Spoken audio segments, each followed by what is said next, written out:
Xo'jaorayeva Mahbuba Qumqo'rg'on tumani Hunarmandlar mahallasining 49-umumta'lim maktabida ona tili va adabiyot fanida dars beraman. Yoshligimdan shifokor bo'lishni orzu qilardim. 8-9 yoshlarimda esimda. Onam boshlang'ich ta'lim o'qituvchisi edi. Shu kichkina bolachalarni tayyorlashga olib borardi. Tadbirlarda boshlovchilik qilish uchun men masalan chaqirar, targ'ib qilar edi. Onamning ish faoliyatini ko'rib, qiziqish ortgan sari bolalarga mehrim ham ortib bordi.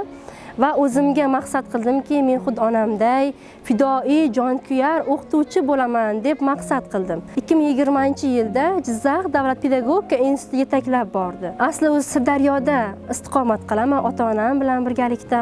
Qiz bola paloxmontosh deb bekorga aytmaydi yosh ulug'larimiz. Surxondaryo viloyatiga 2021-yilda turmushga chiqib keldim hozirgi kunda va o'qishimni ham Termiz davlat universitetiga ko'chirdim. 49-umumta'lim maktabida ish faoliyatimni bu yildan boshladim. Yosh kitobxon tanloviga qatnashib boshlagan paytlarimdan so'ng ular meni qo'llab-quvvatlab turdi.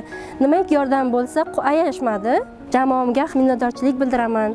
Meni qo'llab-quvvatlagani uchun. Yoshligimda eng sevib o'qigan Chingiz Aytmatovning Oq kema asarini o'qiganman. Onam o'sha asar tavsiya qilgan, kutubxona olib kelib bergan o'zlari. O'qi, juda ham menga yoqdi, senga ham tavsiya qilaman degan esimda. 12 yoshda edim o'sha payt. Hozirgi kunda eng yaxshi ko'rib o'qigan asarlarimdan biri Tog'ay Murodning Oydinda yurgan odamlar. Asar juda ham yoqadi qissasi. Chunki bu qissani o'qigan sari o'zimizning milliy qadriyatlarimiz, urf-odatlarimiz, ikki sevishgan pokiza qalbning qalb tug'yonlari va o'zimizda bo'ladigan qadriyatlar, an'analar, urf-odatlar, milliyligimiz juda ham namoyon bo'lgan asarlardan biri hisoblanadi. Prezidentimiz tomonidan xotin-qizlarga imkoniyatlar juda ham keng yaratilgan. Birgina bitta imkoniyat magistraturaga qizlar uchun masalan kontrakt kirsa, to'lov davlat tomonidan qoplab berishi. Bu bitta misol bo'lsa, ikkinchi bir misolim esa yosh kitobxon tanlov aynan 20-30 yosh doirasidagi xotin-qizlarimiz bilamizki, o'qish bilan, ish bilan, farzand tarbiyasi, oila, turmush o'rtoq yumushlari bilan bo'lib ulgurmasligi mumkin, lekin oila a'zolarining ham qo'llab-quvvatlashi menimcha katta yordam beradi.